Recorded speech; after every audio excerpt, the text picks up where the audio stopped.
ठीक है, चलो शुरू करते हैं। इस पहली स्लाइड में हम आज के विषय का एक तरह से परिचय देखने वाले हैं, प्रकृति और पालन पोषण यानी नेचर एंड नर्चर। हाँ, और हमारा लक्ष्य ये समझना है कि ये जो विषय है ये बीएड के सिद्धांतों और जो मॉडर्न न्यूरोसाइंस है उसको कैसे जोड़ता है। तो स्लाइड का शीर्षक है प्रकृति और पालन पोषण, मानव विकास का ब्लूप्रिंट और निर्माता। बिल्कुल। तो यहाँ हम आनुवांशिकता मतलब जेनेटिक्स और परिवेश यानी एनवायरनमेंट और ब्रेन डेवलपमेंट के मिले जुले विज्ञान को समझेंगे। तो मतलब सवाल सिर्फ ये नहीं है कि क्या महत्वपूर्ण है? नहीं, बिल्कुल नहीं। सवाल ये है कि ये काम कैसे करता है। अच्छा, इस तस्वीर पर अगर हम ध्यान दें तो एक तरफ डीएनए का स्ट्रैंड है, हाँ, जो हमारे जेनेटिक ब्लूप्रिंट को दिखाता है, और दूसरी तरफ देखो वही डीएनए एक पेड़ में बदल रहा है। और उसकी शाखाएं ये तो मस्तिष्क के न्यूरॉन्स जैसी लग रही हैं, एक सर्किट की तरह। एकदम सही। ये यही दिखाता है कि हमारी प्रकृति, हमारे जीन्स और हमारा पालन पोषण मतलब हमारा एनवायरनमेंट कैसे मिलकर हमें बनाते हैं। बहुत दिलचस्प। तो इस आइडिया को और गहराई से समझने के लिए चलो अगले पेज पर चलते हैं और इनकी मूल परिभाषाएं देखते हैं। ठीक है। तो इस पेज का मुख्य फोकस दो बुनियादी अवधारणाओं, हेरिडिटी यानी आनुवंशिकता और एनवायरनमेंट यानी वातावरण को परिभाषित करना है। हाँ, सबसे पहले हेरिडिटी को देखते हैं। इसका सीधा सा मतलब है माता पिता से शारीरिक और मानसिक गुणों का मिलना। तो वो सब कुछ जो एक व्यक्ति में जन्म के समय से ही होता है। जन्म से भी पहले गर्भाधान मतलब कंसेप्शन के समय से ही मौजूद होता है। हाँ, अच्छा। और इसे एक संकीर्ण अवधारणा, एक नैरो कॉन्सेप्ट माना जाता था। इसमें मुख्य रूप से शारीरिक विशेषताएं, आकार और जो हमारी जन्मजात समताएं हैं वो शामिल होती हैं। और दूसरी तरफ है एनवायरनमेंट। हाँ, वुडवर्थ के अनुसार वातावरण में वो सभी बाहरी कारक, एक्सटर्नल फैक्टर्स आते हैं जिन्होंने व्यक्ति को जीवन शुरू करने के समय से प्रभावित किया है। तो ये एक बहुत व्यापक, एक ब्रॉड कॉन्सेप्ट है। बिल्कुल, इसमें भौतिक, बौद्धिक, सामाजिक, आर्थिक सब कुछ आ जाता है। और ये नीचे की लाइन बहुत जरूरी लग रही है। पारंपरिक दृष्टिकोण में इन्हें अक्सर विरोधी शक्तियों के रूप में देखा जाता था। हाँ, यही तो बहस थी। लोग सोचते थे कि या तो नेचर जरूरी है या नर्चर, दोनों एक साथ नहीं। अच्छा, अब जब ये परिभाषाएं स्पष्ट हो गई हैं तो चलो अगले पेज पर कुछ ऐतिहासिक केस स्टडीज देखते हैं जिन्होंने इस नेचर बनाम नर्चर की बहस को जन्म दिया। बिल्कुल। इस स्लाइड में हम दो क्लासिक केस स्टडीज का विश्लेषण करेंगे जो नेचर और नर्चर के तर्कों का समर्थन करती हैं। हाँ, बाई और ज़्यूक परिवार का अध्ययन है जो नेचर का एक क्लासिक उदाहरण माना जाता है। ये डगडेल ने किया था, है ना? हाँ, उन्होंने एक मछुआरे के लगभग 1200 वंशजों का अध्ययन किया और जो परिणाम मिला वो काफी चौंकाने वाला था। क्या मिला था? अधिकांश वंशज या तो अपराधी थे या कंगाल। ओहो, तो उस समय इससे क्या निष्कर्ष निकाला गया? यही कि चरित्र मतलब कैरेक्टर और बुद्धिमत्ता, इंटेलिजेंस, ये सब आनुवंशिक होती हैं, हमें विरासत में मिलती हैं। और फिर दाईं ओर है अमला और कमला की कहानी, ये नर्चर का उदाहरण है। हाँ, ये 1920s के दशक की बंगाल की एक सच्ची कहानी है। 2 बच्चियां भेड़ियों के बीच मिली थीं। और वो जानवरों की तरह ही चलती और बोलती थीं। बिल्कुल, ऐसा ही एक और केस था रामू द वुल्फ बॉय का। तो इससे ये निष्कर्ष निकला कि सही सामाजिक वातावरण के बिना बौद्धिक विकास, इंटेलेक्चुअल डेवलपमेंट संभव ही नहीं है। एकदम। तो ये थे पुराने विचार, 2 एक्सट्रीम छोर। अब इन ऐतिहासिक दृष्टिकोणों से आगे बढ़कर देखते हैं कि आधुनिक विज्ञान इस बारे में क्या कहता है। ठीक है, चलो अगली स्लाइड पर चलते हैं। इस पेज पर हम मस्तिष्क स्वास्थ्य, ब्रेन हेल्थ की आधुनिक समझ को जानेंगे, जिसे एक गतिशील अनुकूलन या डायनामिक एडेप्टेशन कहा जाता है। डायनामिक एडेप्टेशन, इसका क्या मतलब है? इसका मतलब है कि मस्तिष्क का स्वास्थ्य कोई स्थिर चीज नहीं है। ये एक लगातार चलने वाली प्रक्रिया है जिसमें हमारा मस्तिष्क, हमारी बायोलॉजी और हमारे बाहरी अनुभव, जिसे एपिजेनेटिक्स कहते हैं, के आधार पर खुद को ढालता रहता है।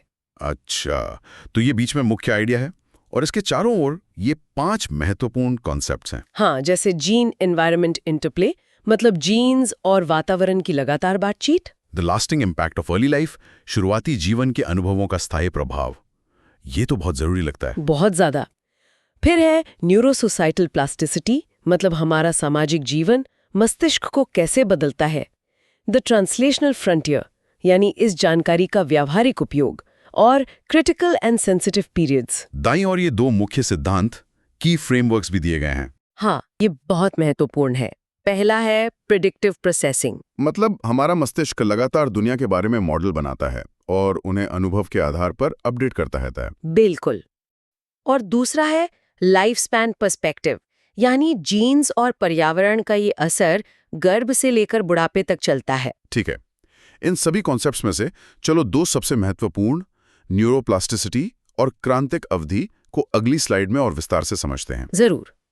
इस स्लाइड का उद्देश्य क्रांतिक अवधि यानी क्रिटिकल पीरियड्स को परिभाषित करना है और ये समझना है कि दो अलग अलग प्रकार के अनुभव मस्तिष्क के विकास को कैसे प्रभावित करते हैं। तो क्रिटिकल पीरियड्स की परिभाषा क्या है?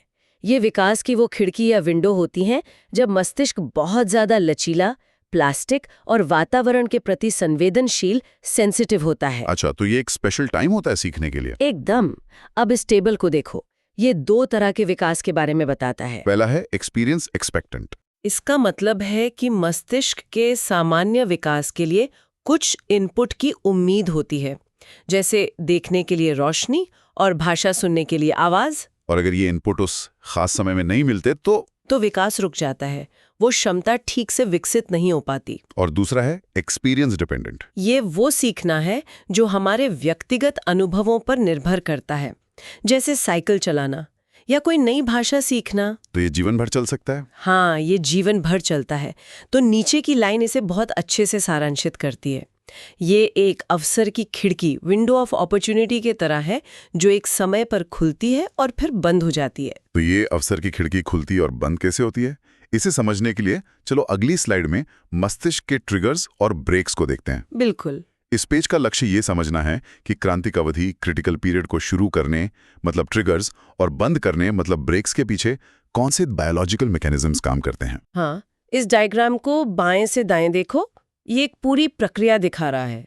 तो शुरुआत होती है ओपनिंग से, ये ट्रिगर्स से शुरू होती है। हाँ, ट्रिगर्स क्या है? जब गैबार्जिक इंटरन्यूरॉन्स मैच्योर होते हैं तो मस्तिष्क में एक EI बैलेंस बनता है। EI का मतलब? एक्साइटेशन और इनहिबिशन, यानी उत्तेजना और अवरोध का संतुलन। यही संतुलन क्रांतिक अवधि को खोलता है। अच्छा, तो एक बैलेंस चाहिए होता है इस खिड़की को खोलने के लिए? बिल्कुल। और फिर है ब्रेक्स, जो इसे बंद करते हैं। ये क्या होते हैं? क्रांतिक अवधि को बंद करने का काम पेरीन्यूरोनल नेट्स या PNS करते हैं। ये न्यूरॉन्स के चारों ओर एक जाल जैसा बना देते हैं, जो सर्किट को स्टेबलाइज कर देता है और उस खिड़की को बंद कर देता है। तो ये एक बहुत ही जटिल प्रक्रिया है। हाँ, लेकिन मुख्य बात ये याद रखनी है कि ये एक जैविक प्रक्रिया है जिसमें ट्रिगर्स अवधि शुरू करते हैं और ब्रेक्स उसे समाप्त करते हैं। हमने देखा कि वातावरण कितना महत्वपूर्ण है, पर सवाल ये है कि वातावरण हमारे जीन से बात कैसे करता है। इसका जवाब हमें अगली स्लाइड में एपिजेनेटिक्स से मिलेगा। हाँ, ये बहुत ही फैसिनेटिंग फील्ड है। इस स्लाइड में हम एपिजेनेटिक्स के कॉन्सेप्ट को समझेंगे, मतलब कैसे हमारा वातावरण हमारे जीन्स के काम करने के तरीके को बदलता है। सबसे पहले इस डोहार्ड फ्रेमवर्क को समझो। इसका मतलब है developmental origins of health and disease, यानी स्वास्थ्य और बीमारी की जड़ें हमारे विकास के शुरुआती दौर में होती हैं। एकदम। अब होता क्या है, हमारा वातावरण जैसे तनाव या पोषण हमारे DNA के कोड को नहीं बदलता, मतलब ATCG को नहीं बदलता। नहीं, लेकिन ये तय करता है कि कौन से जीन व्यक्त होंगे, एक्सप्रेस होंगे और कौन से नहीं। इस तस्वीर में जैसे DNA एक ब्लूप्रिंट है और वातावरण उस पर एक पेन से निशान लगा रहा है। बिल्कुल, ये निशान जीन की अभिव्यक्ति, जीन एक्सप्रेशन को बदल देता है। और इसका कोई प्रमाण है? एविडेंस बहुत है। जैसे गर्भावस्था के दौरान माँ का तनाव, मैटरनल स्ट्रेस, बच्चे के मस्तिष्क के विकास को बदल सकता है, या बचपन के बुरे अनुभव, एडवर्स चाइल्डहुड एक्सपीरियंसेस, शरीर में स्थायी सूजन, इन्फ्लेमेशन पैदा कर सकते हैं। तो ये एनालॉजी बहुत शक्तिशाली है। जीन ब्लूप्रिंट है, लेकिन एपिजेनेटिक्स ठेकेदार या कॉन्ट्रैक्टर हैं जो तय करता है कि निर्माण कैसे होगा। हाँ, बिल्कुल। इस सिद्धांत को और अच्छे से समझने के लिए चलो एक वास्तविक जीवन के दुखद मामले को देखते हैं, जो दिखाता है कि जब क्रांतिक अवधि में सही वातावरण नहीं मिलता तो क्या होता है। ठीक है। इस पेज पर हम जीनी की केस स्टडी से परिचित होंगे, जो अत्यधिक अलगाव, एक्सट्रीम आइसोलेशन का एक बहुत ही दुखद उदाहरण है। हाँ, ये जीनी की कहानी की टाइमलाइन है। 1957 में कैलिफोर्निया में जन्म। और फिर 20 महीने से 13 वर्ष तक उसे पूरी तरह से अलग थलग रखा गया। उसे एक छोटे से कमरे में बंद रखा गया था। हाँ, दिन में उसे एक पॉटी चेयर से बांधा जाता था और रात में एक स्लीपिंग बैग में। और उसे बात करने की भी मनाही थी। बिल्कुल, अगर वो कोई आवाज करती तो उसके पिता उस पर गुर्राते थे। और 1970 में जब वो मिली तो क्या हालत थी उसकी? वो कुपोषित थी, ठीक से चल नहीं सकती थी, जिसे बनी वॉक कहा गया। और वो बिल्कुल भी बोल नहीं पाती थी। ये बहुत ही दुखद है। अब सवाल ये है कि जब उसे बचाया गया और वैज्ञानिकों ने उसे भाषा सिखाने की कोशिश की तो क्या हुआ? चलो अगली स्लाइड में देखते हैं। हाँ, ये इस कहानी का सबसे अहम हिस्सा है। इस स्लाइड का लक्ष्य ये विश्लेषण करना है कि जीनी का भाषा विकास बचाव के बाद कैसा रहा और ये क्रांतिक अवधि के सिद्धांत से कैसे संबंधित है।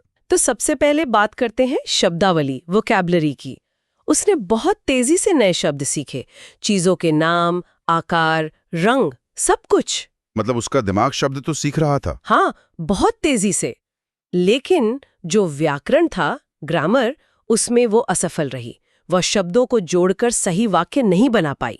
इसीलिए उसे द ग्रेट अब्रिविएटर कहा जाने लगा। हाँ, क्योंकि वो छोटे छोटे अधूरे वाक्य बोलती थी, जैसे बॉल बिलोंग हॉस्पिटल। और ये एरिक लिंडबर्ग का सिद्धांत क्या दिखाता है इस ग्राफ में? देखो, हरी रेखा एक सामान्य बच्चे को दिखाती है, जिसकी भाषा क्षमता यौवन, प्यूबर्टी तक तेजी से बढ़ती है।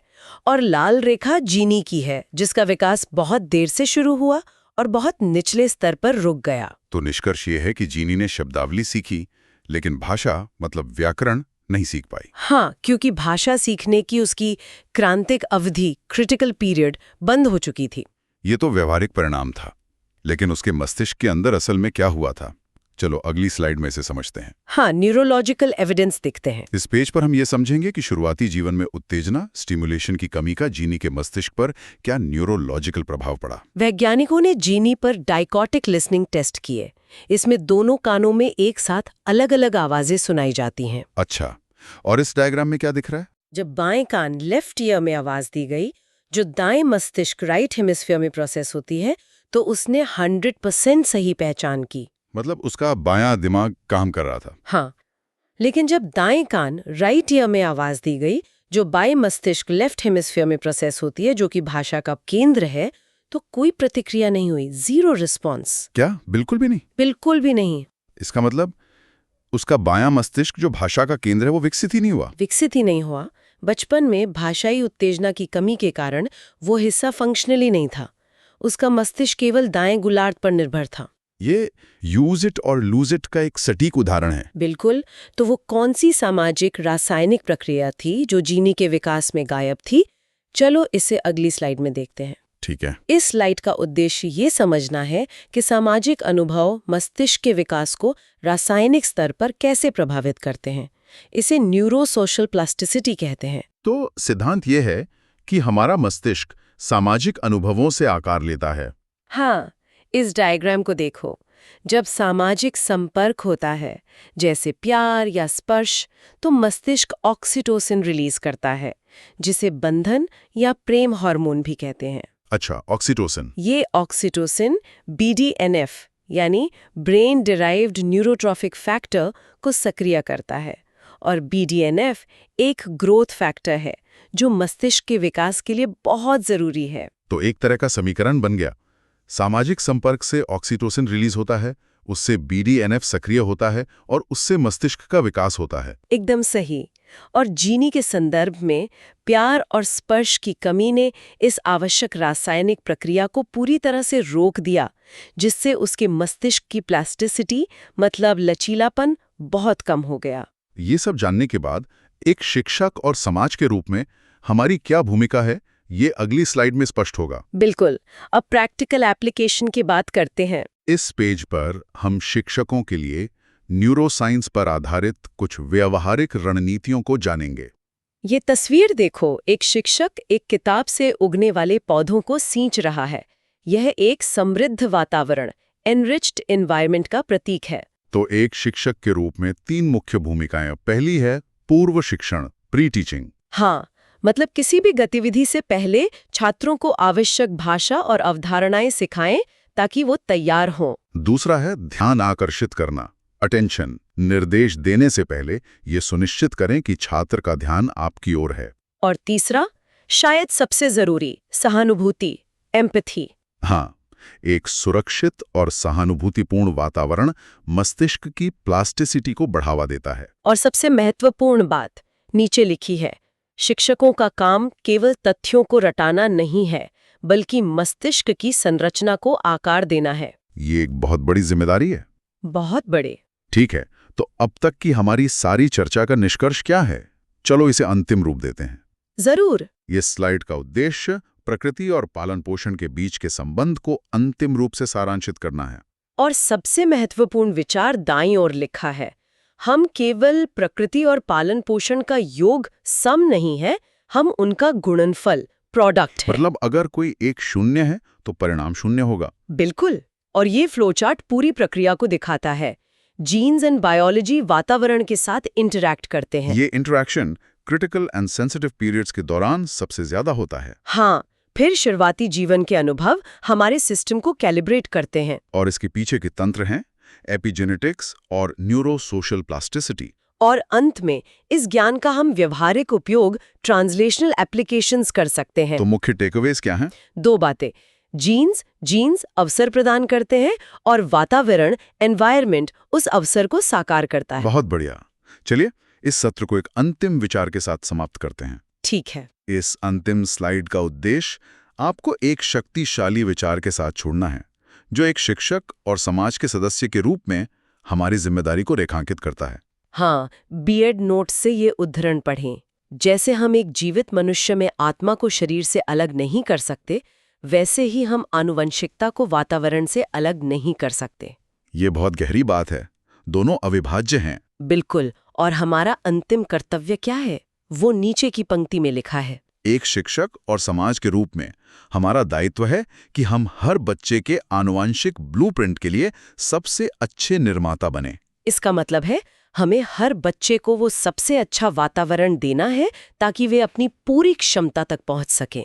इसी विचार के साथ आज की क्लास यहीं समाप्त होती है। Thank you. Thank you. ऐसे ही नवीनतम वीडियो के लिए चैनल को लाइक, शेयर और सब्सक्राइब करें। धन्यवाद।